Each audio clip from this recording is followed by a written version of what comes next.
Hello, adventurer. It's good to see you. You have made it to the morning grind. Welcome, welcome. It's the live stream at the beginning of the Geekverse, where we talk about all types of topics in geekdom, gaming, and fantasy, with an emphasis on being constructive and creating the things that we want to exist in the world. It's all on the grind, Sizemore. Can't be too fine, can't be too coarse.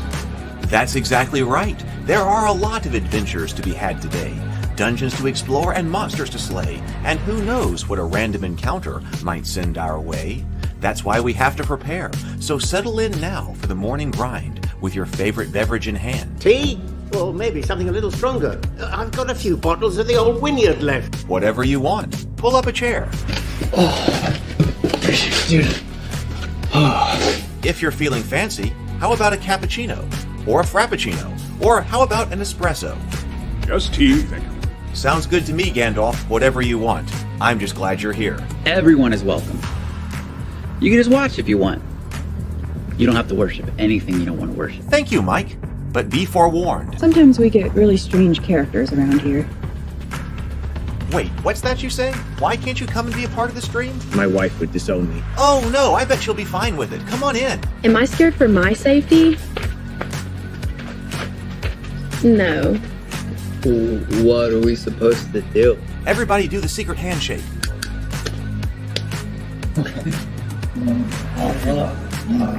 Secret cultist handshake. Oh, now do wizards who love each other. This, my friend, is a science. I still don't have gills, but it's fine. It's all on the grind, son. Can't be too fine, can't be too coarse. Dude, this would be a sick place to bring the band. Indeed it would be, Dave. It really would. I'm seeing more people coming in. Welcome. Glad to have you here. Oh, look, here's someone new. Is this the cultist meetup? Yes it is. Come to hang out? Please accept me. I have nothing else. Okay, we accept you. Everyone's welcome here. Brought some snacks. Well, that makes things even better. You want some coffee? I don't drink coffee. You sure? It's cultist coffee. What makes it cultist coffee? I'm a cultist and I'm drinking it. Oh. Then I'll have some. What exactly is going on here? I'm seeing more people coming in. Welcome. It's so great to have you. Oh, and look, here comes another stranger. Can we help you? Yes, fellow cultists. I could really use some food. Oh, yeah? Welcome. We have donuts. Oh, it's me. I'm glad I'm here. I'm sure you have a few questions for me, though. What's your name? Who do you work for? What god do you worship? Great questions, Rob. I'm Steve King, and I worship Nyarlathotep. No, not really. I'm just Heath, and I won't be worshiping anything this morning. But I will be your host. Welcome to the office. We're going to have a great time. I've got my coffee ready, because now it's time for the morning grind. If you could become a fish, that would be amazing. Then I could command you with my mental fish powers. Hey, good morning, everybody. Welcome to the office. It's Sunday.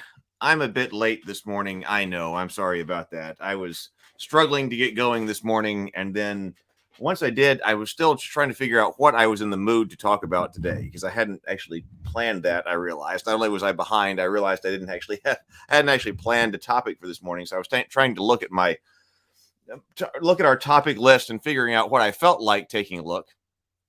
Hey, Positive Fandom. Hey, it's RM. I was about to say, I was trying to find what topic to talk about tonight. Or this morning, actually, and one that I thought we could do some kind of unboxing. And I do have some other things over here that I've never unboxed. I've got Star Wars Rebellion, and I'd like to do an unboxing at least once a week. Once a week. That requires buying a lot of stuff. I still have some things that need to be unboxed that we could take a look at. But I just wasn't feeling like an unboxing this morning. But I did have Fate of Cthulhu on my list, and so I thought, hey, we could take a look at this. This is kind of lightweight. This doesn't require, first of all, massive rules analysis, and it doesn't require, deep, trying to understand a new gigantic rule book or something like that as far, the design analysis from the design perspective, or diving into something that's I think not too heavy this morning. And I have only glanced at this book, this Fate of Cthulhu book, and I wanted to look at it in greater detail, and it kind of works. I wonder if I have a digital edition of it. I may just have the hardback version.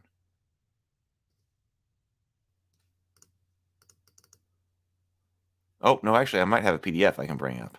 That might make it easier. Let's see if this is a PDF. Oh, I do have a PDF, so we'll just look at it in PDF. So we'll be able to look at it on the screen rather than with the auxiliary camera.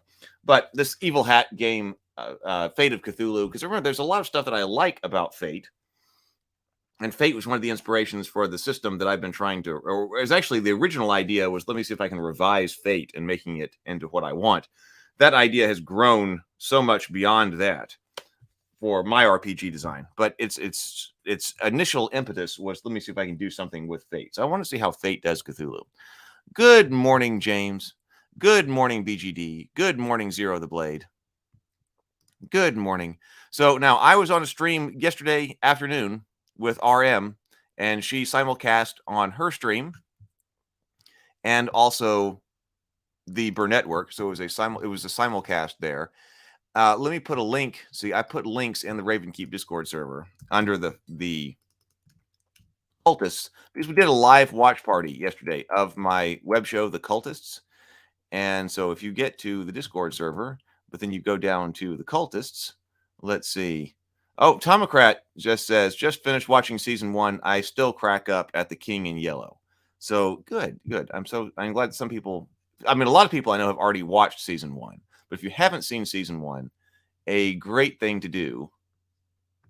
Oh, I even put here's the season. Oh, there's a season 1 watch party and a season 2 watch party. So season 2 we're going to do in 2 weeks, and I realized that I put the link for season 2 up there, but I bet you'll still find it. Let me find season 1. Copy link right here. So this is the season 1 watch party with on the Positive Fandom.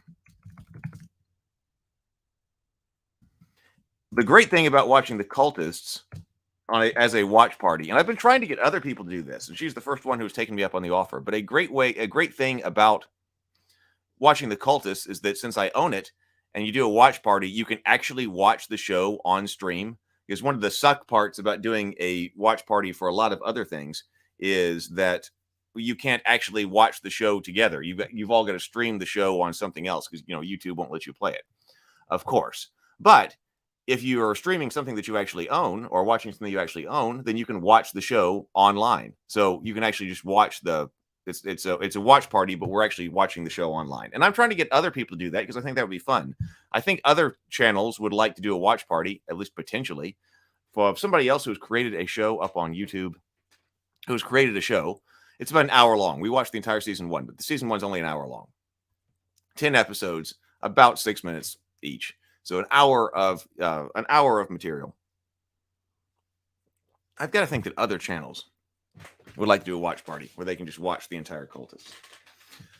All right. So tonight I am still thinking about doing a Crafter's Corner, but I want to do it as a reward to myself. I'm thinking about after the stream, turning off the internet and just doing writing. I'm trying to write for about 6 hours. And if I can do that, then I'll reward myself with painting up some miniatures. Because I've been working on Tully Knights. These are the Tully Knights from A Song of Ice and Fire. So I just started working on them. And I said, well, if I do writing this afternoon, I am way behind on writing. Then maybe we'll do a Crafter's Corner tonight and take a look at dice design or dice statistics. That's kind of the thought. That would be about 7. That'd be about 7 o'clock tonight. I'll put in the Discord server. I'll let everybody know in the Discord server if it's happening.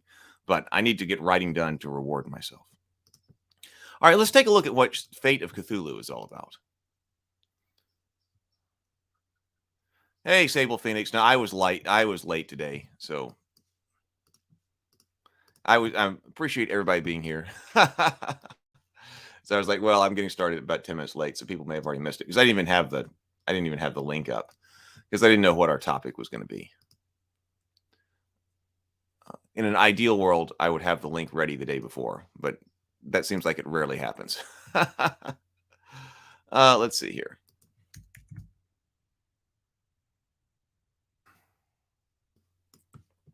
So does anybody have this? I think they ran this on a Kickstarter a while back ago, and I think I got it. It may have been around the time we were doing the Journey to the Tree of Sorrows RPG, and I'm still interested in doing something with Cthulhu myself, because when we were doing the Journey to the Tree of Sorrows RPG, I had a bunch of other ideas that I would like to see manifest in some type of Cthulhu world. That's down the line, but especially since the Journey to the Tree of Sorrows RPG I wrote has never been published. So I wrote a very serious Cthulhu RPG, and it's just never gotten out to the world.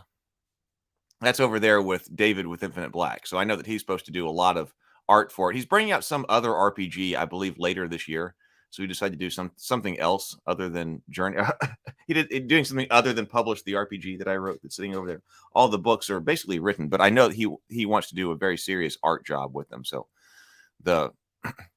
he's the artist, and so I know it takes a long time to create the art.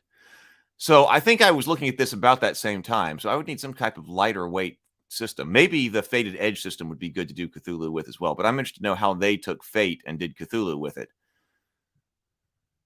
And I think I've only glanced at this book. Of course, we did D20. D20. We did 5E for Journey to the Tree of Sorrows, because that way we didn't have to create a system for ourselves.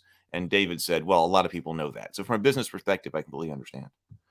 So let's see. The stars are right for Great Cthulhu's return. It's up to you to make them wrong again. The great old ones reach out from the future and into their past, our past, corrupting the timeline, such that events and individuals turn towards the apocalyptic and lead to their inevitable rise. Oh, there's a time travel element of this? A small and battered resistance effort mounted by time travelers and present-day heroes stand in their way. Well, I did not, if I must have glanced at this and not even realized we have a time travel element in this. You are those one-way travelers from a dark future and their critical allies from the present day, working together to save the human race from looming apocalypse. Armed with foreknowledge of Judgment Day, you must succeed at a series of vital missions aimed at restoring hope to the future. So this sounds like Terminator, but done instead of AI, done with the old ones. So instead of the Rise of the Machines, Rise of the old ones. So it even says Judgment Day right here, which it seems like a deliberate call to Terminator 2 here. So is that really? Does anybody know this? Is that really what they did? Is this Terminator 2 except for with Cthulhu? But the clock is ticking. The corrupting influence of great old ones is sure to affect you before the end, twisting you slowly and inexorably into something alien and unrecognizable. Can you defeat the vast and unknowable evils of the great old ones before you become a monster yourself? Find out in Fate of Cthulhu. Fate of Cthulhu contains all the rules you need to play. Now that is nice. So, I like having books that look like that add to that. I like having books on the table that add to the immersion of the world. So you don't have to have the Fate book on here. This is a complete game. So it's not an expansion to Fate. This is a complete game in and of itself, which is nice. So they must have taken the Fate rules and then made them exactly into what Fate of Cthulhu needs to be. So if Fate does that, GURPS needs to do more of that. I keep saying that. GURPS needs to do more of that. Could you make? I do like these size books too, which is why I'm working on these size books for Ravenkeep production. So can you fit everything you need for a particular GURPS campaign in a book like this? For a particular world book? I would think so. And would be planned. I think this would be the size of my world books as well. Can you do all that? I think you can. I think you could have a very good world book in something that size. Mad says, just ran a simple adventure that ends in most party players losing all sanity. That guy on the cover with glowing red eyes, a bike, and a shotgun sure looks like the Terminator. And it's only one red eye too. Well, you're right. I would say that is extra Terminator influenced.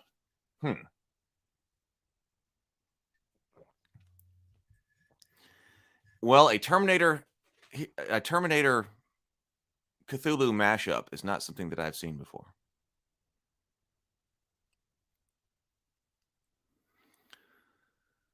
So Fate of Cthulhu contains all the rules you need to play. The full Fate core game condensed into about 50 pages, but still supporting the standard core skill list, stunt building, and more. Rules for corruption, where characters sacrifice more of their humanity to take on monstrous abilities to fight the apocalypse. A timeline alteration system for tracking key events leading up to the apocalypse that players change through their actions and choices during play, including support for ripple effects and time paradoxes. Support for heroic last stands that sacrifice a character but help turn the timeline toward a better outcome.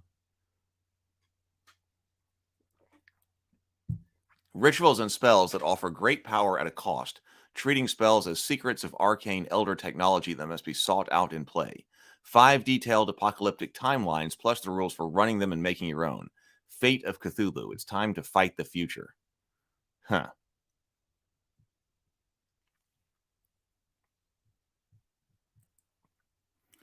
So, what's in this book? Contents. Introduction. Pick your apocalypse. Who are you? Taking action and rolling the dice. We should check out taking action and rolling the dice. Aspects and fate points. Aspects and fate points. Challenges, conflicts, and contests. Milestones and advancement. Great old one technology. Corruption. Minions of the old ones. So you're traveling back in time, reading a timeline. Arrival of Great Cthulhu. Got some GM only information. It marks that in the table of contents. We can see Dragon's timeline, GM only. We won't look at anything as GM only. So arrival of Great Cthulhu, arrival of Dagon, arrival of Shub-Niggurath, arrival of Nyarlathotep, arrival of the Yellow King, being the game master, running a Fate of Cthulhu game, what's public, what's secret, building your own apocalypse. Huh. Hey, let's see if they put a character sheet in here. Oh, this looks like that is the arrival of some kind of tracking chart to see when a great old one shows up. Oh, this looks like the character sheet right here. So we've got Fate of Cthulhu, high concept. So we've got high concept in here. Now that's something that I really like coming over to Fated Edge. And Trouble the same way. So high concept and Trouble. Now, relationship in straight Fate, you're talking about an aspect that you have some type of relationship with another character with. Oh, we've got some kind of mark for corrupted over here. And then another aspect and another aspect.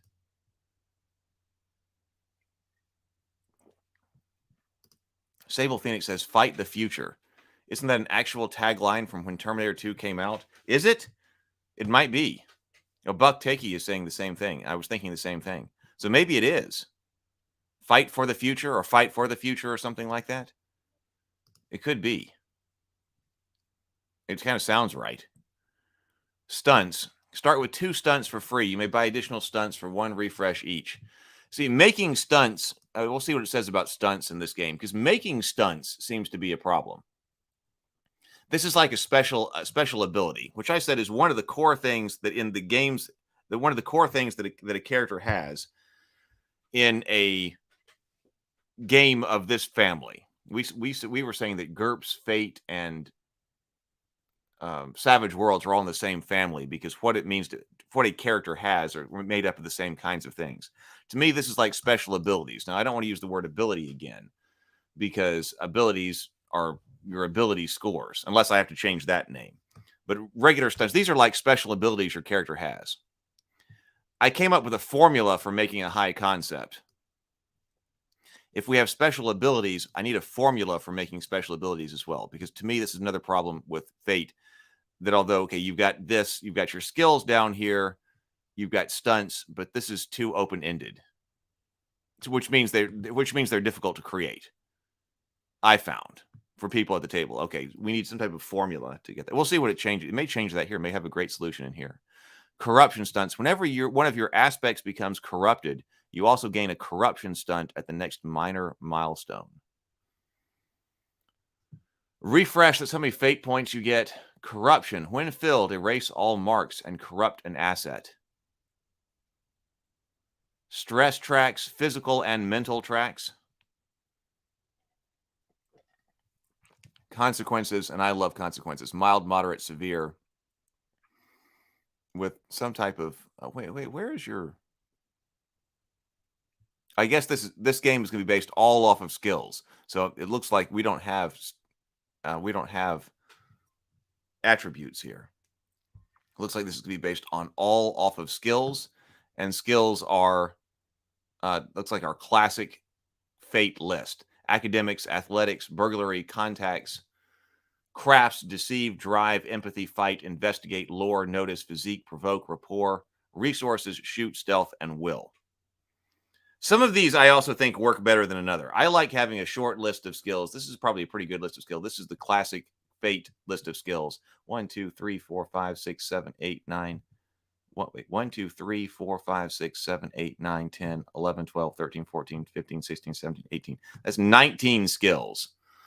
I think that's a pretty decent skill list, or length for a skill list. I think some of these things work better than others. Like resources, you're talking about wealth right there. You're talking about money. So this game is going to be using resources, or resources as a skill. And we have a skill that governs hand-to-hand combat and then shooting as well. That's a pretty reasonable length list. But like I said, I think some of them work better. Start with 1 at great plus 4, 2 at good plus 3, 3 at fair plus 2, and 4 average plus 1. Now remember, we were talking about this. It is fight the future. It's fight the future. We got confirmation. Thank you, James. So obviously, we've got Terminator 2 inspiration here. Where was I going with this? Oh, so remember, we're rolling fate dice here. And fate dice give us a bell curve distribution between -4 and +4. You're rolling 4 fate dice. You've got a +1 on 2 sides, 0 on 2 sides, and then -1 on 2 sides. And when you roll those, you get a bell curve distribution between -4 and +4, which I thought about a lot, and which seems to be close. I like my system better. I like the edge system better that we talked about yesterday. But this is close. You're generating a bell curve, but really what I think I would do in order to get this to work is I would want to double these modifiers. So you've got a distribution of 9 different numbers, because you can go to -4 to +4, and of course +4, and of course 0 is one of your most common modifiers. Or excuse me, 0 is one of your most common randomly generated numbers. But our statistics here only change. Our highest statistic here is less than half, just under half the total range that you can roll. So great is +4. So this is also very swingy. And also we have the situation, if we doubled this, I think that might be better. If average were +2, fair were +4, 2 at +6, and then great is +8. Well, then your modifiers, at least you would start, or maybe add 2 to these for starting characters, something like that. That way, if you want to have room for advancement, you can continue to go up. But at this level, I think you're still going to be pretty swingy. Let me turn off this AC. I feel like it's loud.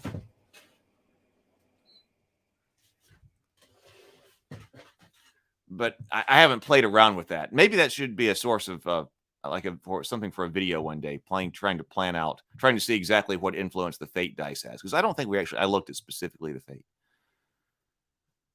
Van Davis, yes, I love Fate, and I haven't really gotten to watch you talk about that yet. Really interested in how OSR-style D&D clones have started resembling Fate in some ways. Well, we have actually gone over a lot of Fate. Yeah, if you look back on the morning grind, we did spend actually quite a few days. In fact, the original Fate may have been one of the very first that we did.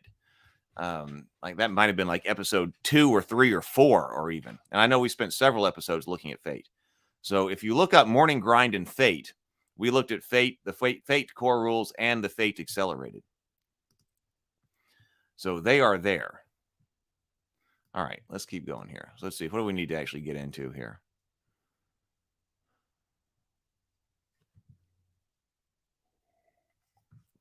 Well, we should look at introduction, at least see what is Fate of Cthulhu. Let's just start here. Okay, so what is Fate of Cthulhu? Oh, look, more like Aliens and Terminator. Okay, so Fate of Cthulhu is an action horror game where one of the great old ones from H.P. Cthulhu's Lovecraft mythos has broken through the thinning barrier of the universe and begun laying waste to the earth, leaving humanity scrambling in a war against gibbering abominations, a war humanity is losing. Your job is to go back in time and make sure it doesn't happen. Time travel is limited to about 30 years or so, and the great old ones already have plans and motions. It's an uphill struggle, but no one ever said changing the future would be easy. Would be easy. More Aliens and Terminator, less Shadow over Innsmouth. It's a game where instead of becoming a howling fool when faced with terrifying truth of nightmare creatures from beyond space and time, you pick up a 12 gauge and do what needs doing. Your job is to save the future, not sit in a corner screaming and clawing your eyeballs out. With nothing more than the skin on your back and a map in your head of the key events that lead to the apocalypse. So you're going to be showing up naked? You might be. You got to fight Cthulhu when you start naked. You will travel to the past, find allies, make hard choices, and change those events. Do it right, and it might prevent the apocalypse. Do it wrong, and you doom humanity forever. You'll need 2 to 4 friends, some dice, some tokens, the necessary game materials, writing implements, and something to write notes on. We need fate dice. Alternatively, you could use a fate deck. I kind of want to put together a good deck because for Fated Edge, I kind of want... it may be easier to manufacture, or it will be easier to manufacture a deck early on rather than a set of dice. But I can think of different things to use this deck for. I'd want it to be really useful at the table. But there is a fate deck as well. Okay, pick your apocalypse. Preventing the old ones from invading Earth isn't as simple as killing one person so they never have a child who will go on to doom humanity. History and timelines are complicated and messy things. Fate of Cthulhu's road to the apocalypse is no different. Before you can even attempt to save the world from the predation of horrors beyond space and time, you have to find out just what it is that's oozing corruption over the planet and how things got so bad the old ones were able to burst through. This book describes 5 apocalyptic scenarios in which humanity is taken to the brink of destruction by one of the great old ones.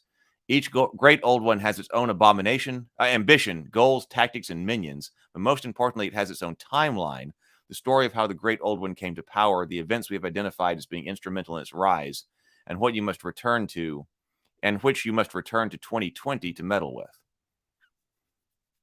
To begin with, start by choosing which of the great old ones you're going to see. See the timelines below. For each timeline, the player knows the information about the arrival of the great old one included in what brought this upon us.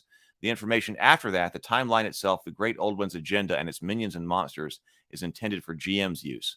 Later in this book, you'll learn how to read the timeline, and we offer rules for creating your own timeline to fight unique cosmic horrors.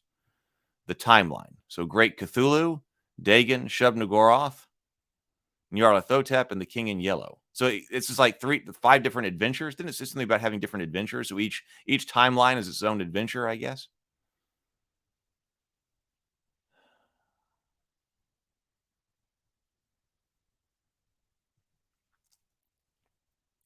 So here's what it says about high concept. Your high concept, let's see, let's go to the comments. Hey, Chronos Kyron. Welcome. High concept. Your high concept is a broad description of the character covering the vital bits. It's how you would open your pitch for the character when telling a friend about them. If you're playing a character from the future, be sure to reference your high concept. So examples here. See, this is all it tells you about a high concept.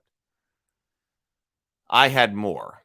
I provided more structure. So examples include professor of ancient linguistics at Miskatonic University, historian from the future, only survivor of the cult of Viridian Dawn, a private detective who knows too much, post-apocalyptic survivalist loner. So we're much more in keeping with Fate's more narrative approach. We're much more free form with high concepts. Sophie gives her character the high concept senior time travel researcher, which not only shows his area of expertise, but indicates that he must be from the future. Why does senior time travel researcher indicate that you must be from the future? Because you could be someone who is researching time travel but never time traveled. Oh, we did not breathe and sip.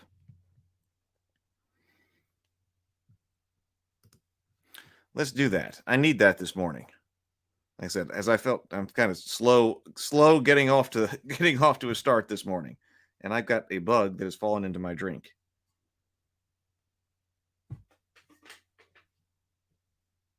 Okay, there. Bug removed. All right, so let's breathe and sip. I need that right here. Here we go. Go get the coffee, Kronos Kyron. Here we go. Two deep breaths, complete exhales, and then sip of your favorite beverage. Here we go.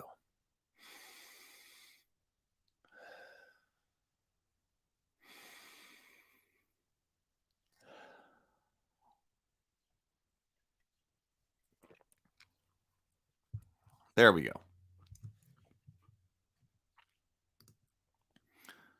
So the first one is Buffy's Librarian. I've never watched Buffy the Vampire Slayer.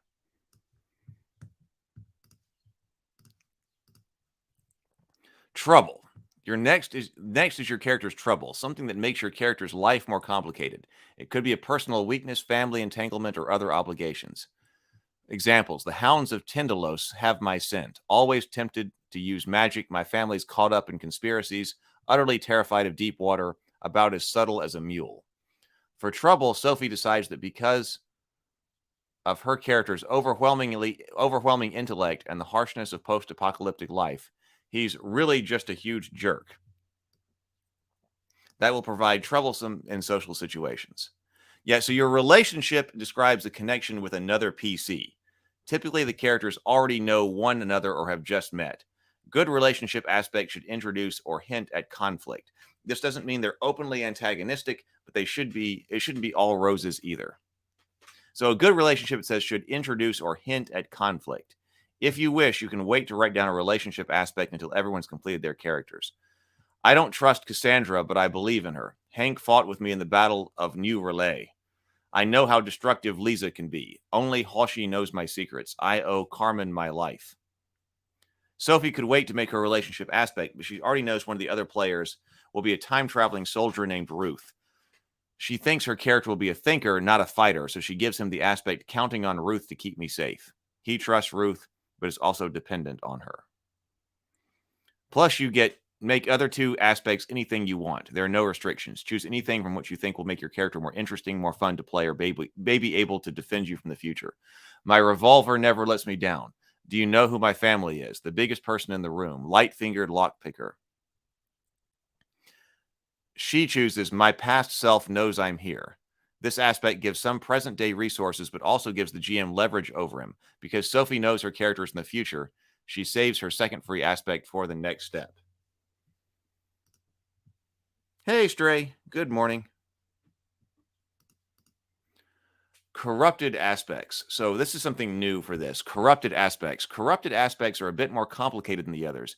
In addition to describing your character, they give you access to an arcane power at a price in the form of a corruption stunt. If you don't have any corrupted aspects, you don't need to worry about this, at least not yet. If you do have corrupted aspects, you'll need to find more details about them on page 64, including examples of corrupted aspects you can use as is or for inspiration. You may want to wait until after you have finished the rest of your character before finalizing the effects of their corruption. So Sophie doesn't want to wait to make her character's corruption aspect. She knows she wants him to be oozing black ichor. It's a bizarre mutation triggered by time travel. It makes him slippery but very noticeable. It comes with a corruption stunt, which allows him to spray ichor in every direction like a squid spraying ink to get out of dangerous situations, which she notes on her character sheet.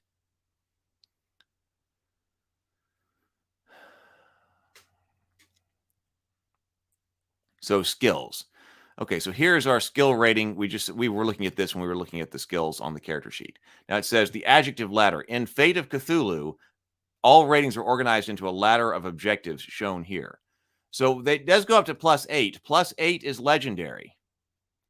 +7 is epic. +6 is fantastic. +5 is superb. +4 is great.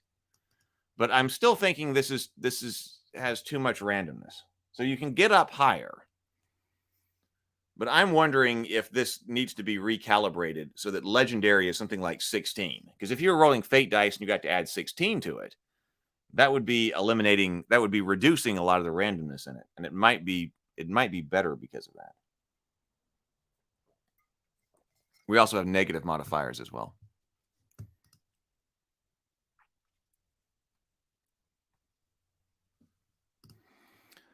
James says, I missed the original Fate stream, but I'm going to have to go back to watch it. Those were good ones. Those were very early morning grinds. This character creation system using concepts is really doing it for me. Yeah, and it's a lot of it's very inspirational to me as well. Yeah, everybody's the ichor spraying squid guy. It's quite a character. Okay, so then you choose 1 at great, 2 at good, 3 at fair, 4 at average. Here's all of our skill descriptions. See, resources, access to material things, not just money or direct ownership, might reflect your ability to borrow from friends or dip into an organization's armory. Resources stunt lets you use resources in place of rapport or contacts to give you free invocations when you pay for the best. Refresh, that's your number of starting fate points. Stunts, while every character has access to all the skills, even if they are mediocre at most of them, your character has some unique stunts. Stunts are the cool tricks, bits, or equipment that make your character unique and interesting. When skills are about a character's broad competency, stunts are about specific areas of excellence. Most of them give you a bonus in particular circumstances or let you do something these other characters simply can't. Your character begins with 2 stunts. You may purchase more stunts by spending 1 free refresh each to a minimum of 1 refresh. If your character starts corrupted, you also get 1 corruption stunt for each of your corrupted aspects, such as described in corruption stunts. As with your corrupted aspect, you may wish to wait until you finish the character to write your corruption stunts. Okay, so writing stunts. So here is how you try to come up with this. So we do have a bit of a formula here. So let's see. You write your own stunts when building a character. Broadly, there are 2 types of stunts. The first stunt gives you a +2 bonus when using a named skill within certain parameters, usually limited to a specific type of action and given a narrative circumstance. Write this type of stunt as follows. 1. Because I describe how you are amazing or have a cool bit of gear, I get +2 when I use pick a skill. 2. Pick 1, overcome, create an advantage, attack, or defend. And those are the actions in Fate. Overcome, create an advantage, attack, or defend when described circumstances. So that one does give you a bit more formula. You've got to come up with yourself. Because I describe how you are amazing or have a cool bit of gear, I get +2 when I use pick a skill to overcome, create an advantage, attack, defend in certain circumstances. Example bonus stunt. Because I am a military trained sniper, I get +2 when I use shoot to attack and I have a target in my sights. A second type of stunt changes the rules of the game. This is a broad category that includes, but is not limited to, the following. Swapping which skills are used in a given situation. For instance, a researcher might use academics to perform a ritual while anyone else would use lore.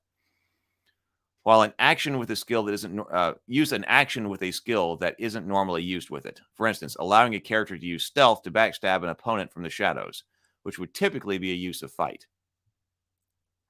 Given a character a different kind of bonus to skills that's roughly equivalent to a +2.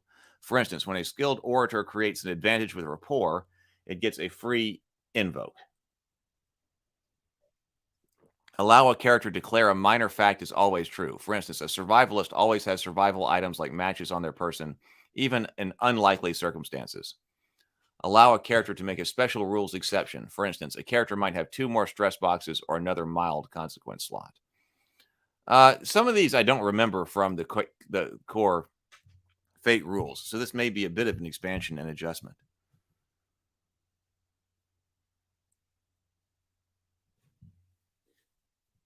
Thank you, Stray. Yeah, please do hit the like button here and join the Ravenkeep Discord server.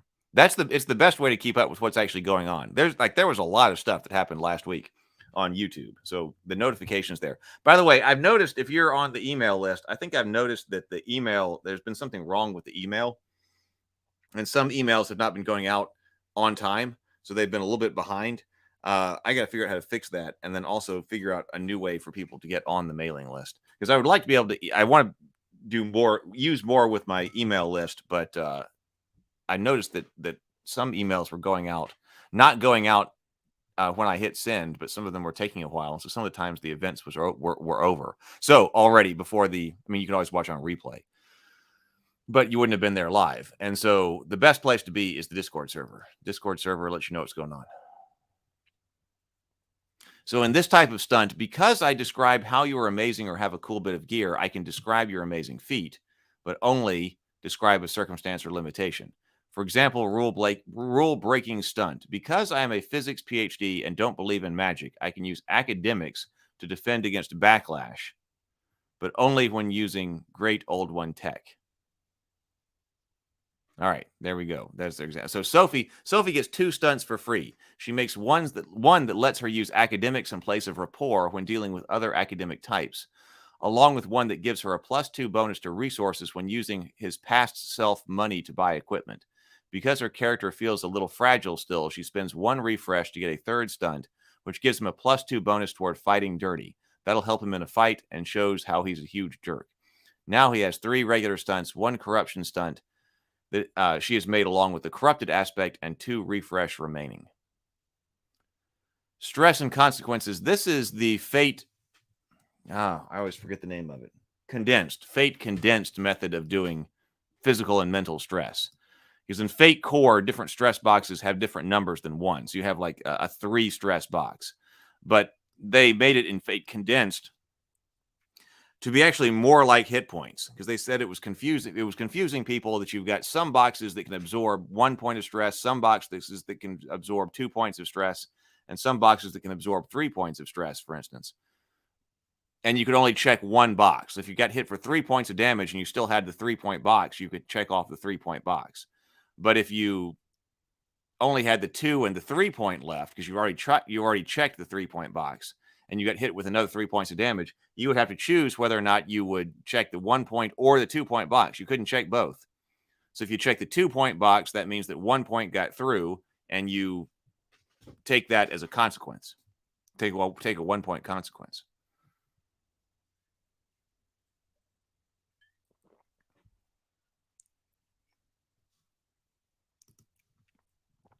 Stress and consequences. So stress and consequences are how your character withstands the mental and physical toll of their adventures.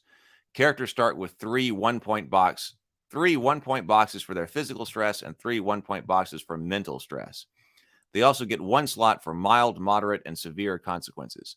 Your rating in physique affects how many total stress boxes you have. So physique, that's your skill. So I was looking for how many you have. So this is all skill based. So physique is important. Your rating in physique affects how many total physical stress boxes you have. Will does the same thing for your mental stress. Refer to the following table. So if your physique or will is mediocre, so then you would have 3 physical or mental stress. If you are at average or fair, you're going to get an additional 1.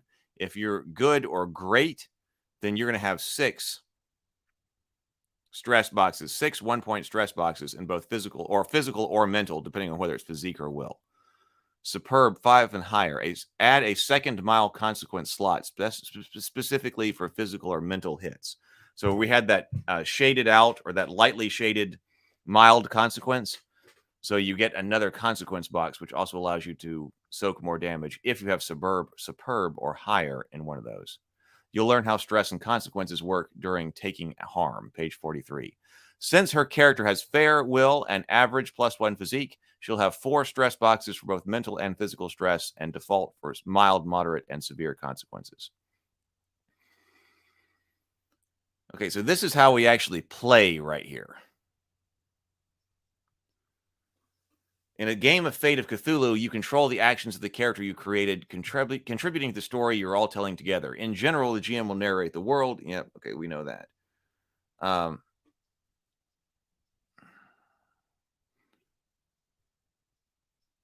How do you know if you're successful? Often your character will simply succeed because an action isn't hard and nobody's trying to stop you.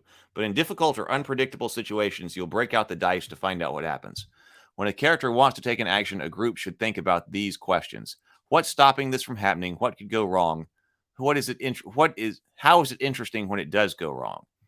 If no one has good answers to these questions, it simply happens. Driving to the airport doesn't require a roll of the dice. So they're asking you, what is stopping this from happening? What could go wrong? How is it interesting when it does go wrong? So I do like this question right here, because you can think, what could go wrong? I am driving to the airport. Well, I could get in a car wreck. Is that interesting, or does that just screw everything up? If it's not interesting, it might be interesting, but it could be not be interesting. And if it's not interesting, then why roll? Then don't say it's going to go wrong. I guess that's part of what I was talking about with not having as many fumbles and things like that. Because, well, what can go wrong when you are doing X? Well, okay, I guess there's a lot of things that could go wrong. You could be walking across the yard and you could twist your ankle, and when you twist your ankle, you fall down and snap a bone. Okay, well, I guess I could. So that is something that could go wrong.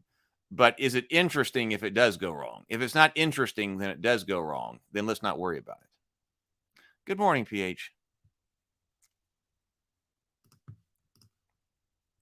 So I like that. I like that question. If no one has good answers to all these questions, it simply happens. Driving to the airport doesn't require a roll of the dice. Racing down the highway to a waiting plane while being pursued by cybernetically enhanced hounds from another world, on the other hand, is a perfect time to roll the dice. Whether you take action, follow these steps. Describe what you're trying to do. Choose the skill and action that fits. Roll 4 dice. Add up the symbols on the dice. This is going to get you the result from -4 to 4. Add the dice result to your skill rating. Modify the dice by invoking aspects and using stunts. I still got to figure out well, I know some of the ways that we invoke aspects in Fated Edge, because we talked about positive and negative modifier dice last time. So we might not end up with something that is exactly like invoking aspects here. So that's on page 19. Declare your result, called your effort. If the character's action faces a fixed obstacle or otherwise tries to alter the world rather than the character or creature, their action faces a static difficulty rating. This action includes picking locks, barring doors, and tactically assessing an enemy camp. At other times, the enemy will provide opposition against the character's action. In this case, the GM will roll the dice. So static, pretty basic here, static difficulty. But if you're facing active opposition, and we talked about a lot about this over the last few days, the GM will also roll the dice and follow the same rules in the previous section, using any skills, stunts, or aspects the enemy has. So the GM also rolls. There's a random element also on that side, which happens to be symmetrical with the player. Because you're both rolling fate dice. Anytime you roll to attack an enemy or create an advantage directly against them, the enemy will roll to defend against it, providing opposition. Opposition can take many forms. Struggling with a cultist over the ritual dagger has a clear opponent. Or you might be opposed to the power of an ancient ritual that you might have to overcome to save the world. Cracking the safe in First Arkham Bank to access the safe deposit boxes is a challenge with a risk of discovery, but it's up to the GM if you're rolling against opposition from patrol guards or if the difficulty presented by the safe itself. Oh, we got cultists going on down there. Modify the dice by invoking aspects to get +2 to your roll or re-roll the dice. Some stunts also give a bonus. So if you don't know what that, well, here it is, invoking aspects. I say if you don't know what that is, but that's the next section. Chrono says, now if a Russian satellite lands on your lawn as you walk across it, well, now then that becomes interesting. Yes, exactly. Now we're talking about something interesting.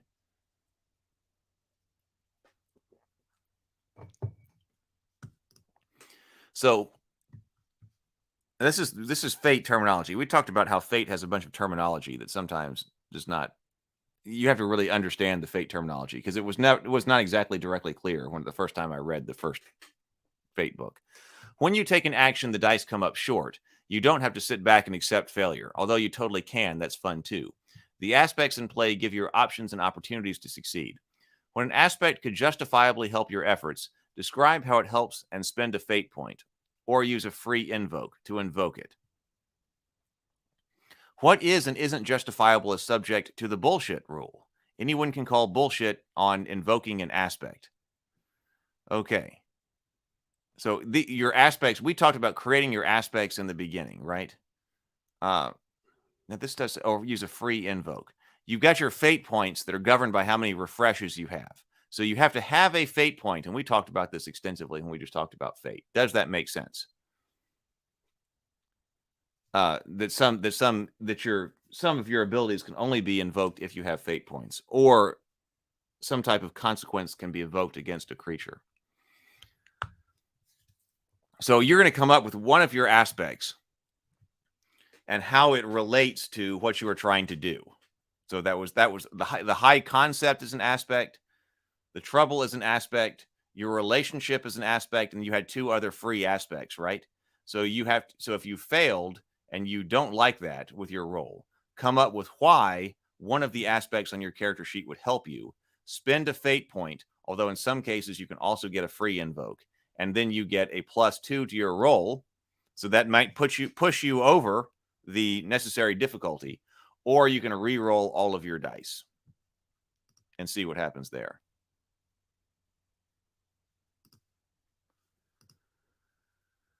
Okay, but now everybody else has got to say, does this make sense? And if the invocation of that aspect does not make sense, okay, this game says they're going to call bullshit on you.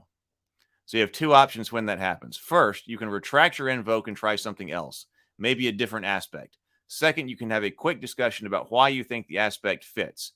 If the person still isn't convinced, retract the invoke and move on. If they come around to your perspective, go ahead with the invoke as usual. The bullshit rule is in here to help everyone at the table have a good time. Use it when something doesn't sound right, make sense, or fit the tone. Someone invoking great at first impressions to throw a car at a Shoggoth is worthy of a bullshit call. But maybe that character has a corruption stunt that makes them incredibly strong enough to plausibly throw a car, and this is their opening gambit in a fight with a horrible monster. In that case, maybe great at first impressions is plausible.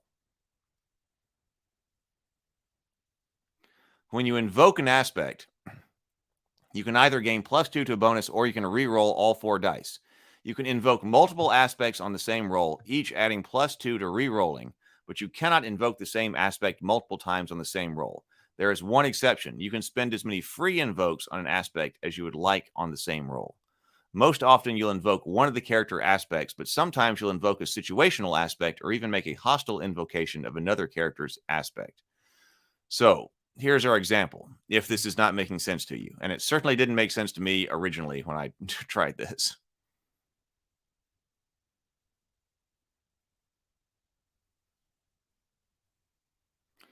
PH says, I don't know if this is relevant, but I was thinking about yesterday's question of trying to kill an enemy and a partial success doing damage. What if the intention is subdual? The partial success would only be doing subdual or missing completely. Success would be doing damage or missing completely. The way I was writing that's why declaring what your action is. The way I was writing that's why it was really important to declare what change you were trying to bring about in the world. So it would matter if you said your action was, I try to kill the orc with the sword, and you were only partially successful for that, then the orc is only partially dead. If you said, I'm going to try to knock the orc out with this blackjack, then could you be partially successful at that? Maybe you can, maybe you can't, depending on the game system and, or the game world and stuff like that. But that's when I want to know, what are you trying to do? What outcome are you trying to bring about? Are you trying to kill the orc, or are you trying to knock them out? That's what I was thinking there.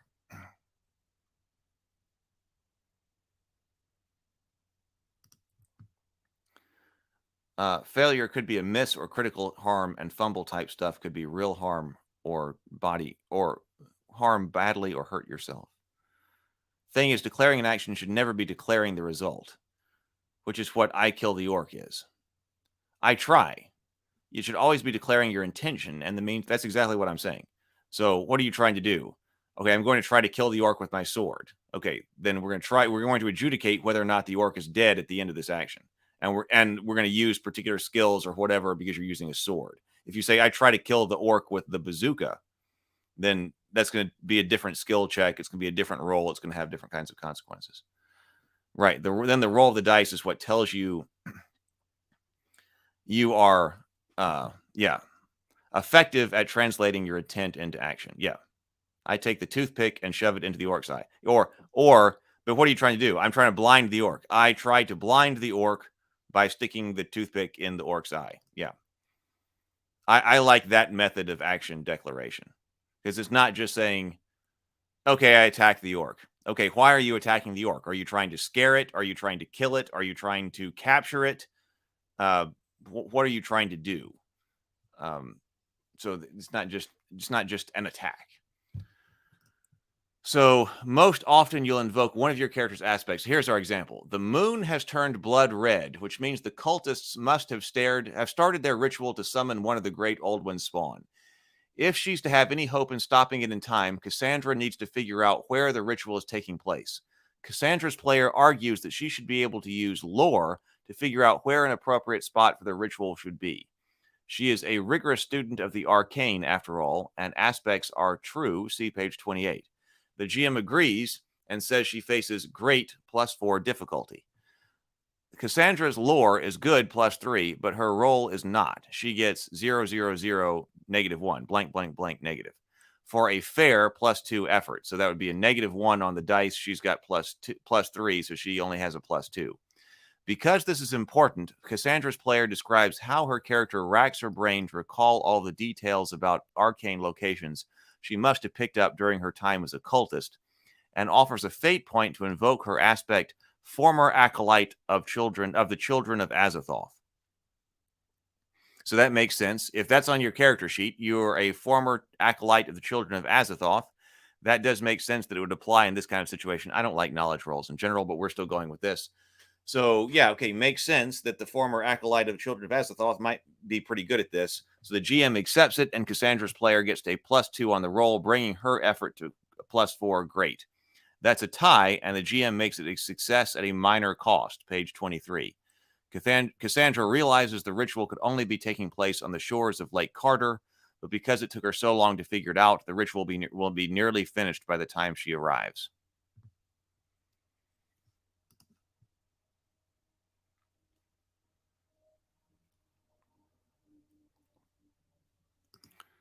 Yeah, imagine trying to knock the orc down and ending up missing him or maybe decapitating him. Yeah, well, that is something to think about. So I'm going to try to, I want to knock the orc down by pushing him. Can you go overboard and actually end up accidentally decapitating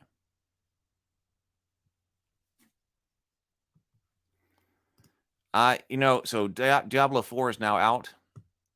I haven't seen anything about it come about on my social media, but I think I did see, generally, but I might have seen a couple of YouTube videos where the thumbnail was saying they are playing it now. I got to think about that too. Though I have writing, I've got a bunch of stuff I got to do right now. I don't want to take forever to play the game, though. We will see. Using stunts. I want to play with my nephews, and they want to get it, but I think they're on vacation this week, so they're not around anyway. So using stunts. Stunts may give you a bonus to your roll, providing you meet the criteria written in the stunt, such as the circumstances, action, and skill used. You may wish to create an advantage, page 25, to introduce aspects to line up with these circumstances. Keep your stunts circumstances in mind when you describe your actions too, and set yourself up for success. Normally, stunts gives you +2 bonus in a narrow circumstance. You may use them anytime they apply. You don't have to use a fate point in order to use a stunt. Some rare and exceptionally powerful stunts may require you to spend a fate point to use them. Okay, so some of them might. Corruption stunts will give you a +4 bonus or +2 bonus and a rules exception. Corruption stunts are puissant. I think we've been over the pronunciation of this world. But come at a cost of your humanity. You'll find out more on corruption and corruption stunts in Corruption. Ruth has been ambushed by Hound of Tindalos, which has her for a great attack. Her athletics is good, and her defense roll is -, blank plus, leaving her at fair, because that's -1 again. 2. Since the Hound rolled higher, Ruth is about to get hurt. Fortunately, Ruth has a stunt that can help her. Monster Fighter. Because I fought uncanny creatures in the post-apocalyptic wastes, I can get +2 when I defend with athletics against a single eldritch monster. This +2 bonus brings Ruth's effort up to great, a tie. The Hound now gets a boost, but Ruth is at least avoids getting hurt for now.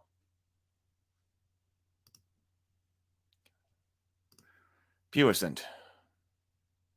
So I think I was close. I figured Sable would come in. So yes, stunts are like your super abilities, kind of. They're your special abilities. A stunt is a special ability. So why you don't call it special ability, I don't know, but they call it stunt. That's more. Yes, it means powerful, strong, forceful, effective. Yes.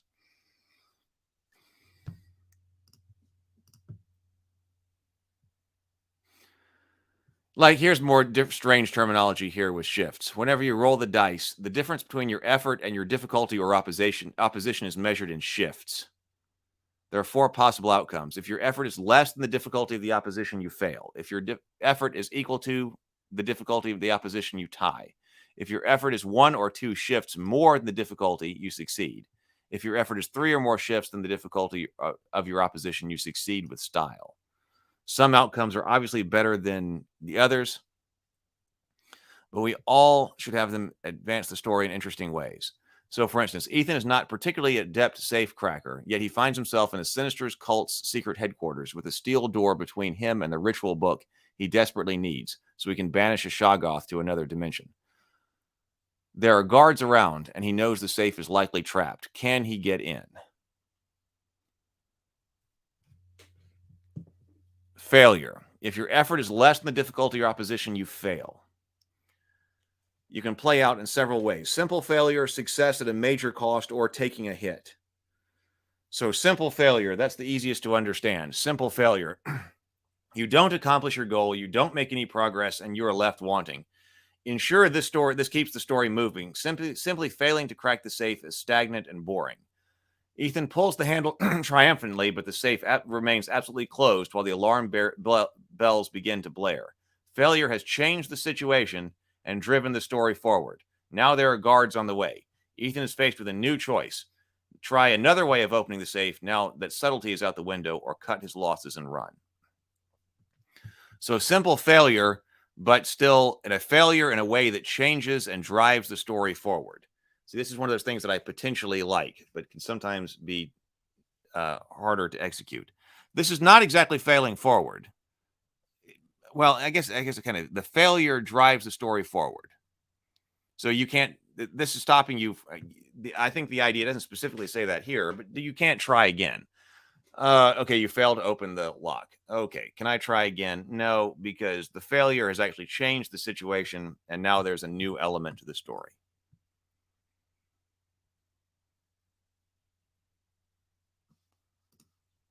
Van Davis says, the shifts thing always tripped me up, but it does make a little more sense when you take into account the fudge system that Fate came from. It only used the word ladder with no numbers. Oh. I haven't ever read fudge. So I only came into this with Fate. But yeah, instead of talking about the difference between two, it's a number of shifts. So it's a terminological hurdle. So it only uses the word ladder with no numbers. Success and failure with dice shifted an outcome from fair to good. How many shifts? Okay, so this got shifted from a fair outcome to a good outcome. Okay, so that's why that terminology exists. Okay, I never would have known that. So while you fail, but the outcome you need. While you fail at the outcome you need, now due to succeed has changed. Like maybe the place has changed that a ritual is, and you now need to re-find out where. Success at a major cost. So if you fail, you can instead choose to succeed at a major cost. The second is a success at a major cost.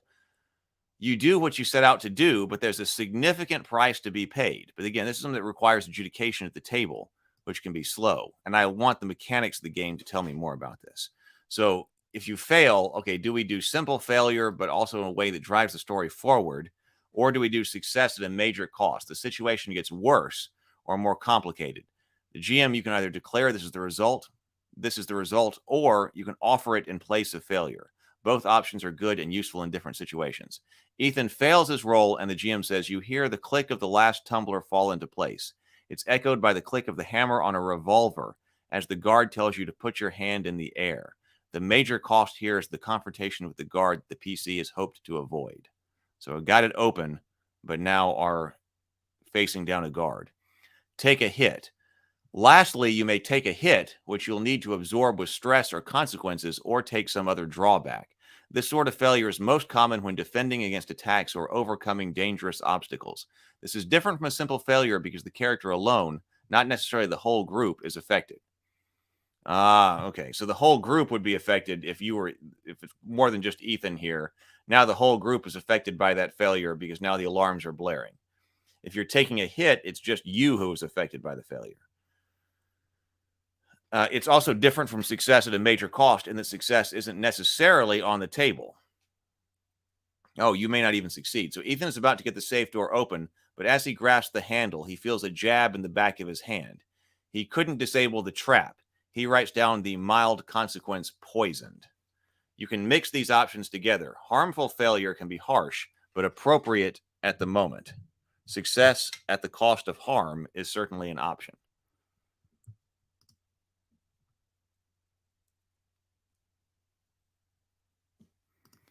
PH says, I forgot the system, but there's one in which your success happens inside a spectrum. Rolling above or under is a failure. Maybe rolling under, you miss the orc, and rolling above, you kill or damage him. Yes, we got to talk more about degrees of success is always a thing. Teddy Bear Keychain says, hello, Teddy Bear Keychain. If the player needs the contents of the safe, it should be open. Forcing them to bargain it open with game mechanics is exhausting. If the player needs the contents of the safe, it should be open. Forcing them to bargain it open with the game mechanics is exhausting. Interesting.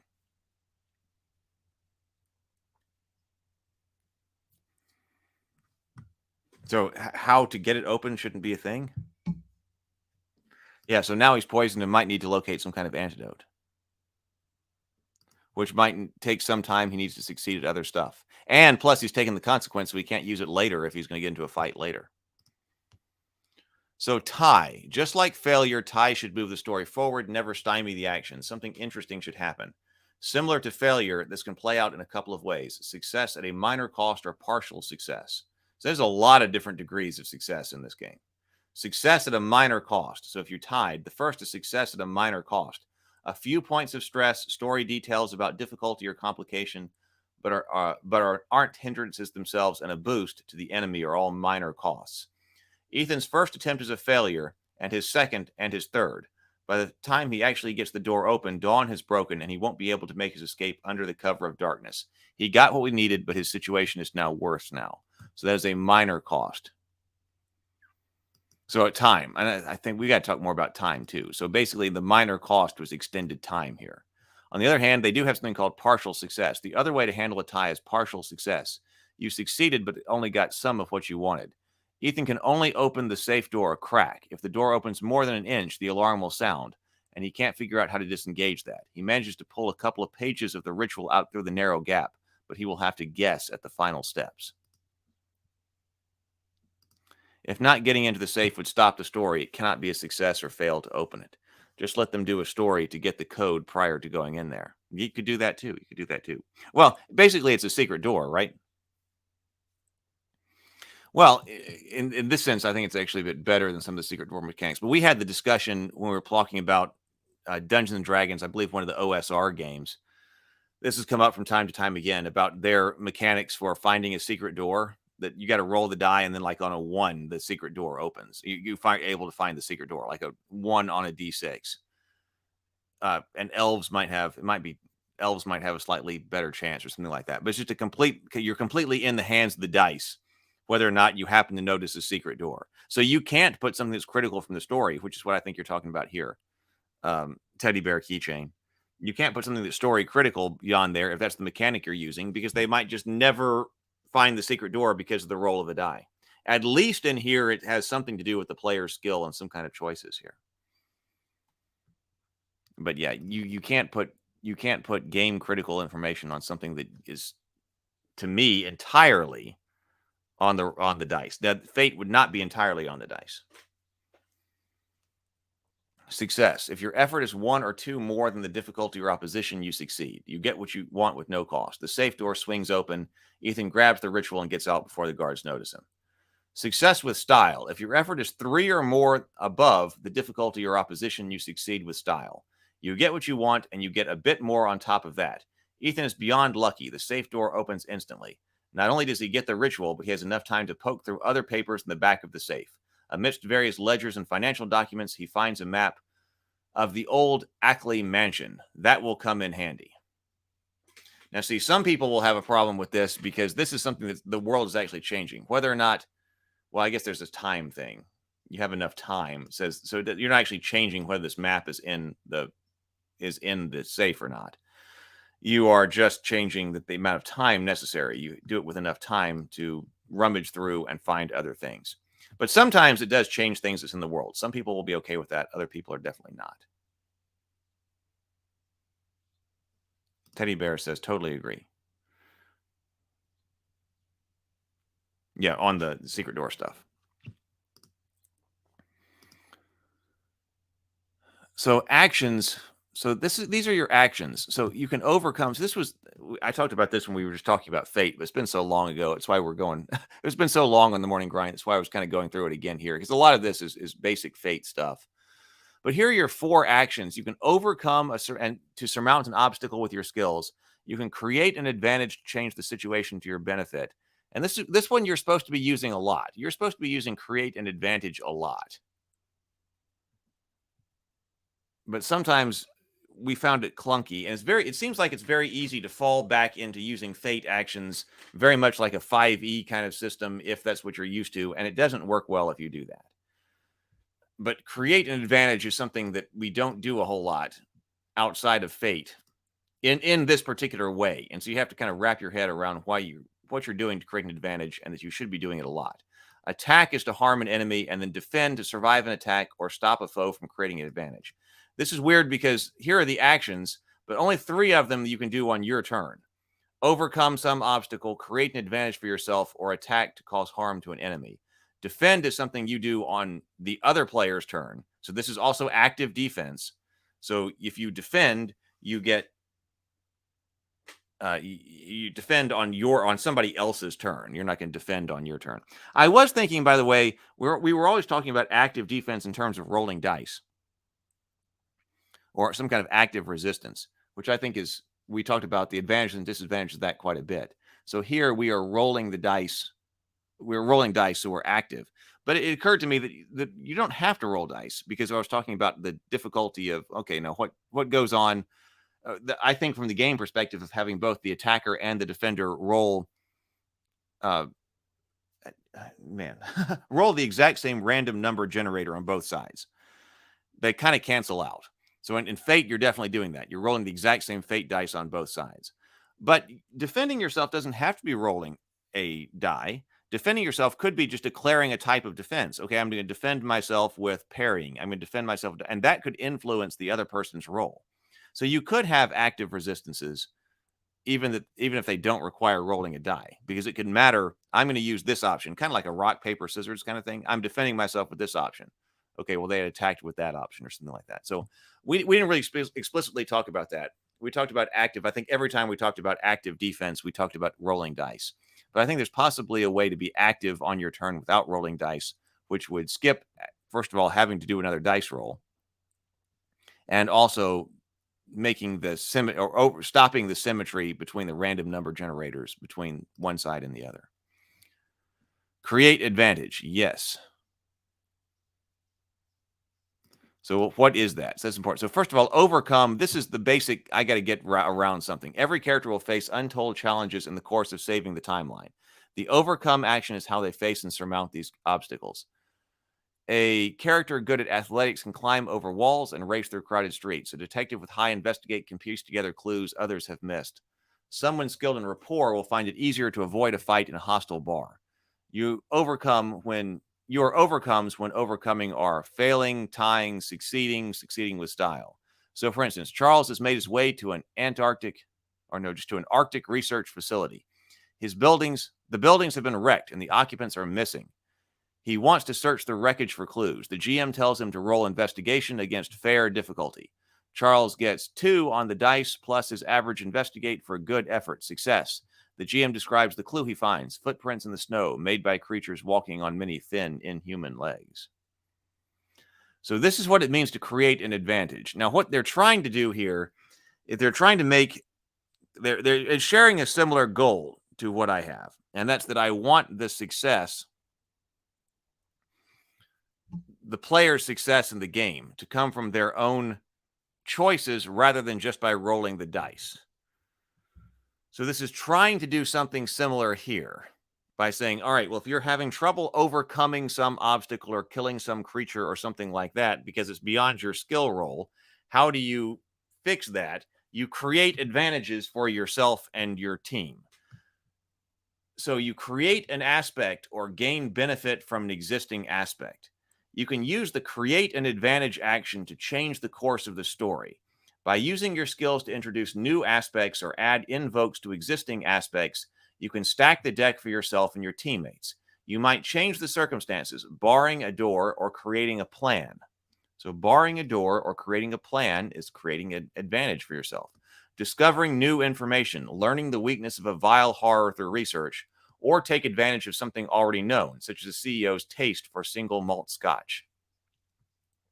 Discovered by creating an advantage works like any other. So an aspect, we know what aspects are. Characters have aspects, but I don't think we've specifically said locations can have aspects. The entire adventure can have an aspect. Like a room might have an aspect on fire. We use that as an example a lot. The room might be on fire. Well, then that's an aspect the room has, which can be invoked. So we were talking about invoking aspects that are on your character sheet to help you through with another roll. Maybe there's nothing on your character sheet that helps you, but there's an aspect that's attached to the room, like the room is on fire. So maybe the room being on fire helps you do something like get around some monster or attack some monster or something like that. So you could invoke the room being on fire. So an aspect created or discovered by creating an advantage works like any other. It defines the narrative circumstances you can allow, prevent, or impede actions. For instance, you cannot read a spell if the room has been made pitch black. So pitch black, that is an aspect that the room would have. It can also be invoked or compelled. In addition, creating an advantage gives you one or more free invokes of the created aspect. If you create the advantage, then you get to invoke it free, which is going to give you that +2 without having to use a fate die, a fate point, excuse me. A free invoke, as the name suggests, lets you invoke an aspect without spending a fate point. You can even let your allies use free invokes you have created.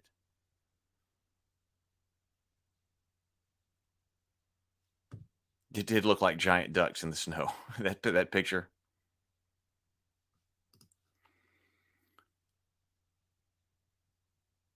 When you roll to create an advantage, specify whether you're creating a new aspect or taking advantage of an existing one. If the former, are you attaching the aspect to an ally, opponent, or the environment? If you're attaching it with the opponent, they can take the defend action to oppose you. Otherwise, you'll usually face a difficulty, but the GM can decide if something or someone opposes your effort with a defend roll instead. So, for instance, your outcomes when creating advantage are you fail. You either didn't create the aspect, a failure, or you create it, but the enemy gets the free invoke, success at a cost. If you succeed at a cost, the final aspect may need to be rewritten for benefit of the enemy. If you succeed at a cost, the final aspect may need to be rewritten to the benefit of the enemy. This may still be worth it because aspects are true. If you tie, you do not create the aspect, but you do get a boost. I think boost is going to be like a +2 that you can use on the next round. If you succeed, you create a situational aspect with 1 free invoke on it. If you succeed with style, you create a situational aspect with 2 free invokes on it. If you're working with an existing existing one, you fail, the enemy gets a free invoke of the aspect instead. If you tie or +1 succeed, you add a free invoke to the aspect. If you succeed with style, you get 2 free invokes to the aspect. So to me, that's a little bit confusing. Yeah, they ain't ducks. It was clearly a reference to the Mountains of Madness. But here's an example. So here's our example of creating an advantage. Ethan is face to face with a Shoggoth, a massive and tireless fleshy beast. He knows it's too powerful to attack directly, so he decides his best bet is to distract it. I'd like to make a Molotov cocktail and set the thing on fire, he announces. Oh, well, here we're using fire as an example. The GM decides that actually hitting the Shoggoth is trivial, so this isn't a crafts roll. Oh, so this is a crafts roll. He decides that actually hitting the Shoggoth is trivial, so this is a crafts roll. How quickly can he find and weaponize something flammable? The difficulty is set to good, +3. Ethan has average crafts, but rolls blank +++, giving him a great +4 effort. Ethan cobbles together the Molotov and tosses it at the beast. The Shoggoth is now on fire, and Ethan has 1 free invoke on that aspect. The Shoggoth is definitely distracted, and if it does try to chase him, Ethan can use that invoke to help him get away. So this is exactly one of the things that we were talking about, because it's not uncommon for things to be on fire. We talked about this a lot when we were talking about Fate. So so this is too difficult for me to beat by myself. I need an advantage. I need to do something that's going to help me defeat it. So what do? I'm going to try to create the advantage that the Shoggoth is now on fire. Now, and I get 1 free invoke. See, the thing is that people seem to think is weird is that Shoggoth being on fire doesn't do anything to it. Like, is the Shoggoth losing hit points because it's on fire? No, it's not, because it is now on fire, but the only time that you're going to be able, that on fire is going to matter is when that on fire is invoked by someone. There is 1 free invoke on that on fire. So you might invoke, okay, I'm going to attack it with my sword or whatever, or I'm going to shoot it with a gun or something like that. And I'm going to invoke using my free invoke. I'm going to invoke on fire, which is because the Shoggoth is going to be distracted and he's not going to be able to defend as much. So I'm going to get my +2.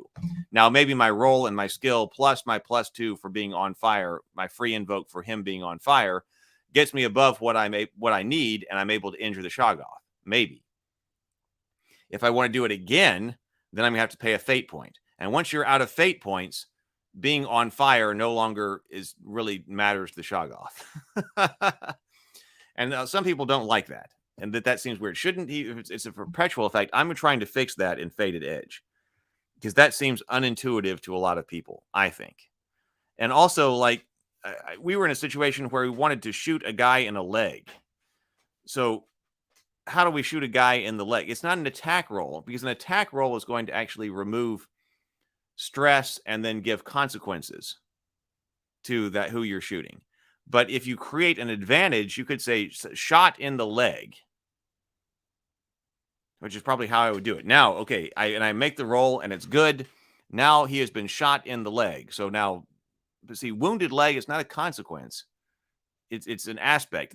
That gets confusing to me. It's not clear cut, because I can't create a consequences unless I actually make an attack, because I can't harm the enemy.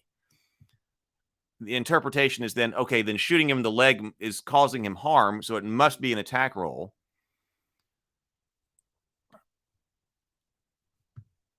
And so I guess that must be an attack roll, actually. So I suppose if you roll that and you score enough hits on him that it's a consequence, I'm going to put the consequence shot in the leg on him.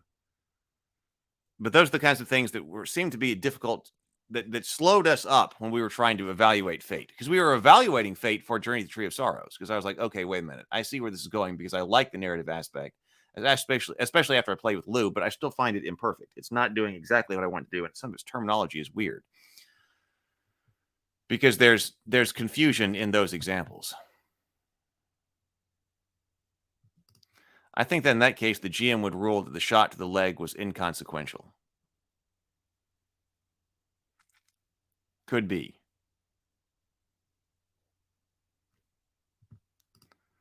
The monster might, for a split second, look at fire, realizing it doesn't hurt, but that act gives you a little second to do something. It wouldn't. So I think in that case, the GM would not rule the shot to the leg was inconsequential. It would not be a create advantage, Van Davis says.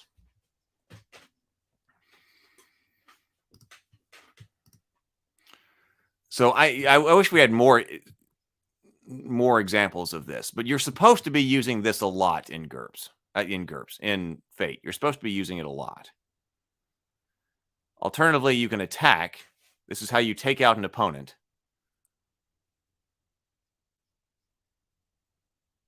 All attacks are not equal, but this could be unloading with machine gun, throwing a solid punch, or casting a baleful spell.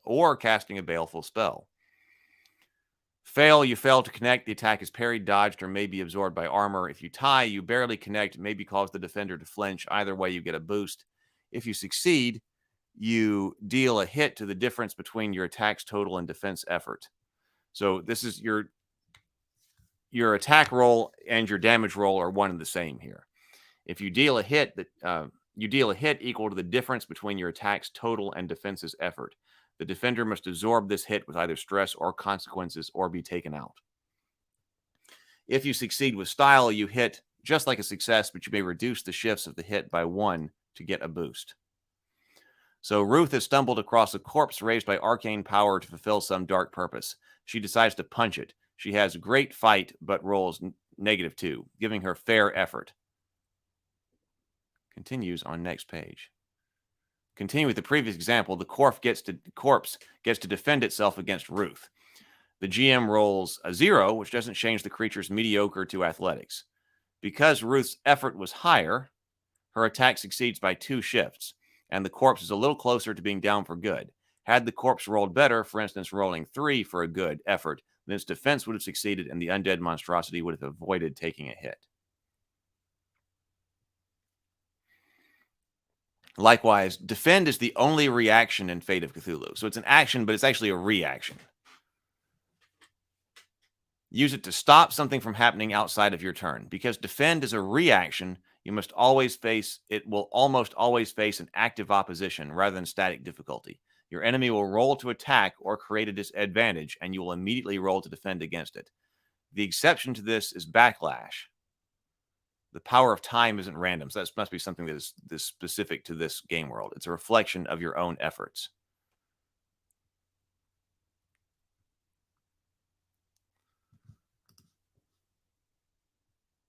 Yeah. Van Davis says, but I agree it's really confusing sometimes. I love the flexibility, but it seems like the efforts to simplify the rules do the opposite of that sometimes.